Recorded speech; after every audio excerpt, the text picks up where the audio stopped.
2021년 8월 13일 연중 제19주간 금요일 제1독서 여호수아기 24장 1절에서 13절의 말씀입니다. 그 무렵 여호수아는 이스라엘의 모든 지파를 스켐으로 모이게 하였다. 그가 이스라엘의 원로들과 우두머리들과 판관들과 관리들을 불러내니 그들이 하느님 앞에 나와섰다. 그러자 여호수아가 온 백성에게 말하였다. 주 이스라엘의 하느님께서 이렇게 말씀하셨다. 옛날에 아브라함의 아버지이며 나호르의 아버지인 테라를 비롯한 너희 조상들은 강 건너편에 살면서 다른 신들을 섬겼다. 그런데 나는 너희 조상 아브라함을 강 건너편에서 데려다가 온 가나안 땅을 돌아다니게 하고 그의 후손들을 번성하게 하였다. 내가 그에게 이스하악을 주고 이스하악에게는 야곱과 에사우를 주었다. 그리고 에사우에게는 세이르 산을 주어 차지하게 하였다.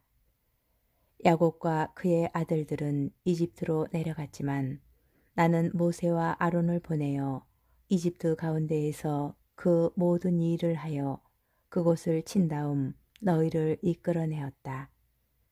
내가 너희 조상들을 이렇게 이집트에서 이끌어내었다. 그 뒤에 너희는 바다에 이르렀다. 그런데 이집트인들이 병거와 기병을 거느리고 갈대 바다까지 너희 조상들의 뒤를 쫓아왔다. 그래서 너희 조상들이 주님에게 부르짖자 주님이 너희와 이집트인 사이에 암흑을 갖다 놓고 바닷물을 끌어들여 그들을 덮쳐버렸다. 이렇게 내가 이집트에서 한 일을 너희는 두 눈으로 보았다. 너희가 광야에서 오랫동안 머무른 뒤에 나는 너희를 요르단 건너편에 사는 아모리인들의 땅으로 데려갔다. 그때 그들이 너희에게 맞서 싸웠으나 내가 그들을 너희 손에 넘겨주어 너희가 그들의 땅을 차지하게 되었다. 내가 그들을 너희 앞에서 패망시킨 것이다. 그 뒤에 모압 임금 치포르의 아들 발락이 나서서 이스라엘에게 맞서 싸웠다. 그는 너희를 저주하려고 사람을 보내어 부오르의 아들 발라함을 불러왔다. 그러나 나는 발라함의 말을 들어주지 않았다. 그래서 그는 오히려 너희에게 축복해 주었다. 나는 이렇게 너희를 발락의 손에서 구해 주었다. 너희가 요르단을 건너서 예리코에 이르렀을 때에는 예리코의 지주들 곧 아모리족, 프리즈족, 가나안족, 히타이트족, 기르가스족, 히위족, 여부수족이 너희에게 맞서 싸웠다. 나는 그들도 너희 손에 넘겨주었다. 나는 또 너희보다 앞서 말벌을 보내어 아모리족의 두 임금을 너희 앞에서 몰아내었다. 그렇게 한 것은 너희의 칼도 너희의 화살도 아니다. 그러고 나서 나는 너희에게 너희가 일구지 않은 땅과 너희가 세우지 않은 성읍들을 주었다. 그래서 너희가 그 안에서 살고 또 직접 가꾸지도 않은 포도밭과 올리브 나무에서 열매를 따먹게 되었다. 주님의 말씀입니다. 복음 마테오복음 19장 3절에서 12절의 말씀입니다. 그때에 바리사이들이 다가와 예수님을 시험하려고 무엇이든지 이유만 있으면 남편이 아내를 버려도 됩니까? 하고 물었다. 그러자 예수님께서 이렇게 대답하셨다. 너희는 읽어보지 않았느냐?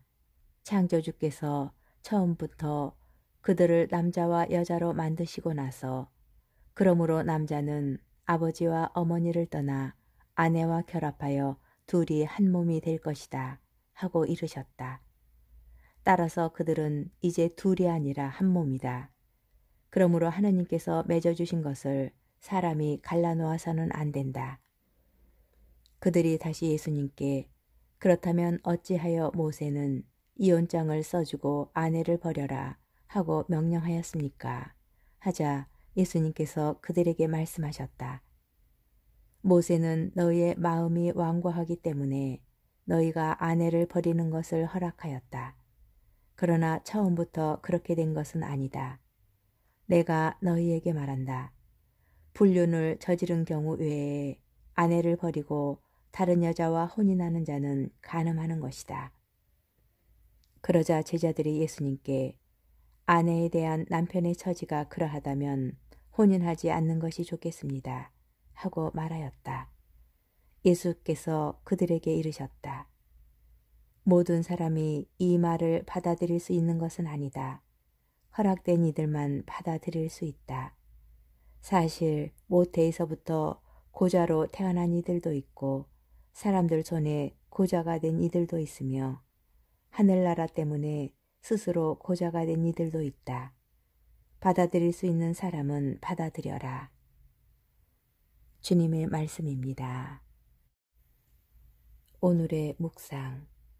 바리사이들이 예수님을 시험하려고 질문을 던집니다.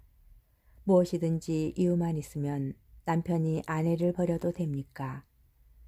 당시 유다인들은 모세 율법을 근거로 하여 이혼을 쉽게 생각하였습니다.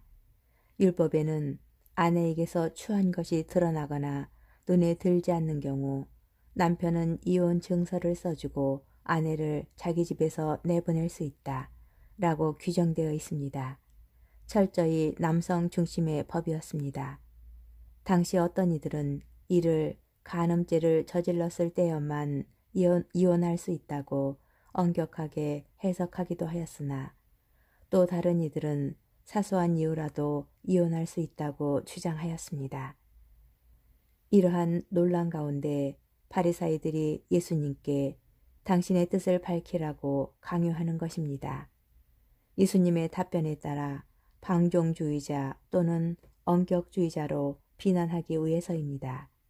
그런데 예수님께서는 바리사이들의 의도를 아시고 더욱 근본적인 혼인 문제에 대하여 말씀하십니다. 창조주 하나님께서 사람을 남자와 여자로 창조하시고 남자는 부모를 떠나 아내와 결합하여 둘이 한 몸이 되게 하셨습니다. 창조주 하나님께서는 사람을 삼위일체 하느님의 모습으로 곧 사랑의 구조로 만드셨습니다. 사랑의 구조란 주는 이는 받는 일을 필요로 한다는 것입니다. 남자와 여자는 서로를 필요로 합니다. 하느님의 사랑으로 만들어졌기에 사랑을 주고자 할 때 받는 이가 있어야 하기 때문입니다. 서로가 서로에게 내어주고 받아들여 한 몸을 이루고 죽기까지 사랑하는 그 사랑으로 세상에 하느님의 사랑을 증언하는 것입니다. 이러한 관점에서 혼인이 부부간의 사랑으로 하느님의 사랑을 증언하는 것이라면 사제나 수도자들처럼 독신으로 사는 이들은 가난한 이들에 대한 헌신으로 하느님의 사랑을 증언하고자 하는 사람들입니다.